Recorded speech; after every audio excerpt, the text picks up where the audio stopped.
Today I will show you how to calculate customer lifetime value the right way, because this metric is a key metric for any B2C business, especially for subscription businesses. I will build a professional LTV curve dashboard in Google Sheets in just a few steps without taking any shortcuts. We will start with a pre-aggregated dataset, and from there we will build these nice LTV curves. And when I say shortcut, there are three big red flags for me when I see analysts trying to calculate LTV or any tutorials here on YouTube. The first one is if you're modeling raw data logs. The second one is if you're using 1 divided by churn to calculate customer lifetime. And the third one is if you're ignoring the cost of capital. Let's talk a little bit more in detail about these points because they are important. So the first one is that some analysts are trying to import like 100K customer level or even order ID level data into a spreadsheet, thereafter adding some formulas and making a pivot table and trying to make the LTV from there. This is not how you do it in the real world. You have to do the heavy lifting in SQL instead. In this video, we will use a pre-aggregated dataset from SQL. I have made a video on how to create this data with SQL. I will post a link in the description below. Feel free to check it out if you want to see how we do it in the real world. The second point is if you're using 1 divided by churn to get your customer lifetime, because in order to land on an LTV value, you need to know your customer lifetime. If you're doing this theoretical assumption, you also assume that your churn is constant and linear, which is not the case. Typically, you will overestimate your churn, so you will have instead to use Cohort, look at the curves to land in a real number that makes sense for you. The third point is if you're forgetting the WACC, which is to ignore value of money and business risk. This sounds like a financial term, and it is for sure a financial term, but you need to include it if you want to do your LTV calculation clear. What this is basically interest and risk. First of all, you have to know that money today is worth more than money in 1 year. Because if I use 100 euros to acquire a customer today, you also could have put this money on the bank, for example, to get some interest rate. And also, if you're using your 100 euros to acquire a customer, it's not sure that your customer will behave the way you think it will be. And therefore, you also need to add a risk premium to kind of weight up that you are actually spending the money on customer acquisition. And therefore, we're using the WACC to shrink the future payments. It reflects basically what the future money is worth for us today. Exactly the rate of your WACC factor depends on your business and what and how you want to calculate it. But for sure, it's well above the normal interest rate. Now let's jump into how the dataset looks like.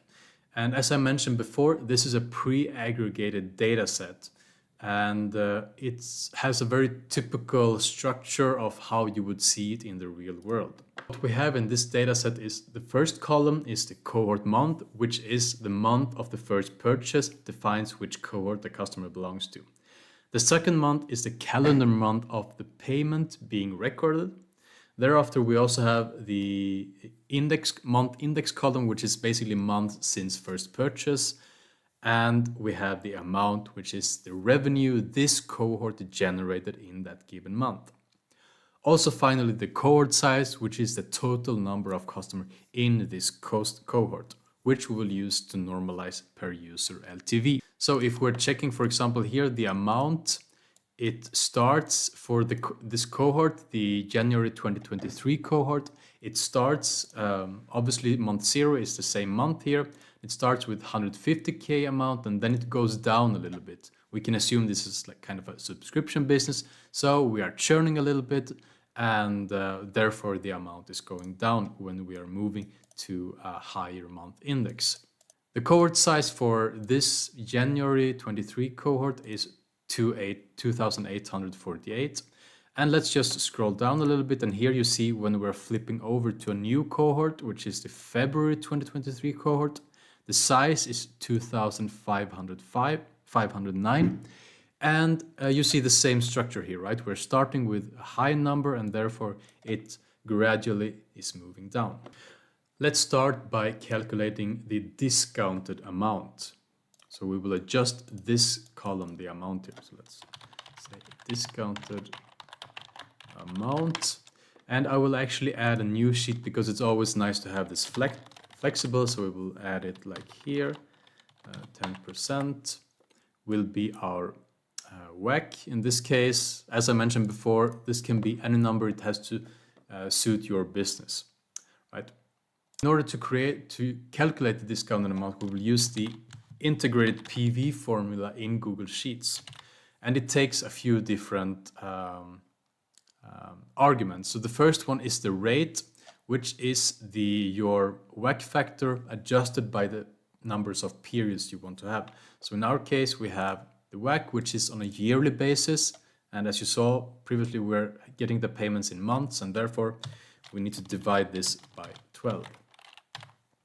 The second argument is the number of periods, which is the month index here for us. Third value is the payment amount, which is like a periodical payment of cash flow. But as we just take one sum of money, we will set this to 0.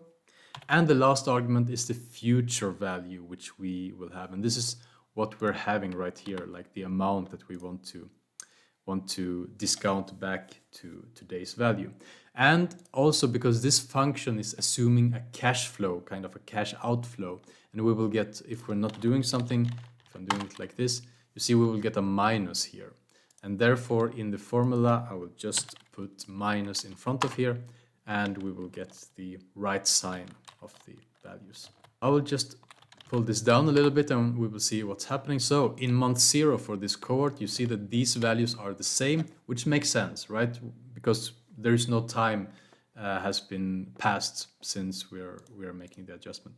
But if we're going down a little bit, so here in the first month, the discounted amount is a little bit less than the actual amount that we are getting from the customer.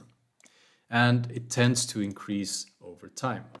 Now, we need another helper column so that our calculations in the next steps are easy, which is the cumulative discounted amount. So here we want, for example, for month 2 here, we want the sum to be all of these together.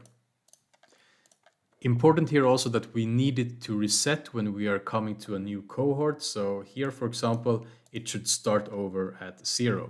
In SQL, you would make this with a window function. Here we need to do a little bit of a formula, and we will say that if the month index is 0, we can start over and only use the discounted amount. If not, we have to take the discounted amount added to our previous value, which will be in the row above. And if we're checking, let's just take this one as an example, the second month here. So we have the 3 first month, the sum of this is 387, and this is exactly the value that we're getting in this line. Also, if we scroll down a little bit, you see here where we are getting the, where we are resetting, it starts over, right? Now it's time to generate all the nice graphs and calculations. So we will create a pivot table, and the first thing we will do is to add or kind of normalize the cumulative discounted amount. And we will do that with a formula and say cumulative discounted amount divided by our cohort size.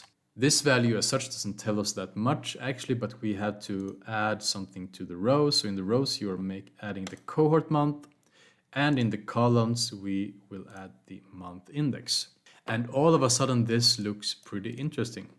So what we see here is in the cohort of January 23, the first month we have a value at 53 per customer. And thereafter, you see how it grows over time, which makes sense. You know, customers are paying in more and more and more, and therefore the amount is growing, but it's not growing exponentially. You see, it kind of flattens out. And we will, first of all, let's get rid of the totals. And in order to visualize this and get to the beautiful LTV curves, we will just select all of this area, insert a chart, and we just need to tweak this a little bit. The first step is, if you see here, it took the first row. Also, we don't need it actually, because you see we're starting at the second row. We're adjusting that one. Thereafter, scroll down and use this function, switch rows and columns. And now all of a sudden, things are looking much nicer. What you see also, the labels looks a bit weird, but typically if you just like click here, use column A as headers, just uncheck and check it again, we are getting each line as one cohort. So actually with these few steps, we have created the cohort or the cohort-based LTV curves. So each curve is one cohort. On the x-axis, you have the period or the time period. And on the y-axis, we have the value. And here also what I mentioned before, you see that this is not like a linear function going up, but it tends to flatten out, which is how a LTV curve normally looks like. You know, people are churning and you're losing some money, but it tends to grow fairly a long time. What we also can use, you know, you can also compare, you know, for example, this curve here, the April 23 cohort seems to have a pretty low LTV compared to the highest one, which is the May 23, which is much, much higher. And here we will also kind of use a little bit of a maybe unscientific way of defining the customer lifetime. So normally, I mentioned before, you know, that 1 divided by churn isn't very good. And typically, in order to make an assumption, because, you know, these curves will kind of grow in the infinity until all the customers are churned out. So therefore, you kind of need to set up a cutoff date, or say that, okay, we have our average lifespan as so many months. And what we pretty clearly see here in this picture is that after like 20 months, it starts to flatten out pretty much. So a pretty valid assumption would be to say that, like, let's put 2 years as our customer lifetime. It's pretty easy to argue for that when you're talking with stakeholders, if you're showing these curves, that we're using 24 months as our lifetime, and that will be how we are calculating our LTV on. Now, the final step might be to actually land in what will our LTV be then after 24 months. And I will actually make a copy of this one. Let's get rid of the graph and let's make some filters again. I will just use the month index of 24. So here we'll see that the newer cohorts are flying away because we didn't have so much history, or they didn't reach 24 months. But if we're then also here adding the total, we will get the average LTV for us. You see that it differs a little bit across the cohorts. We can make this into a month. So, you know, for example, here is a pretty low one for 26, and here is a high one for 90.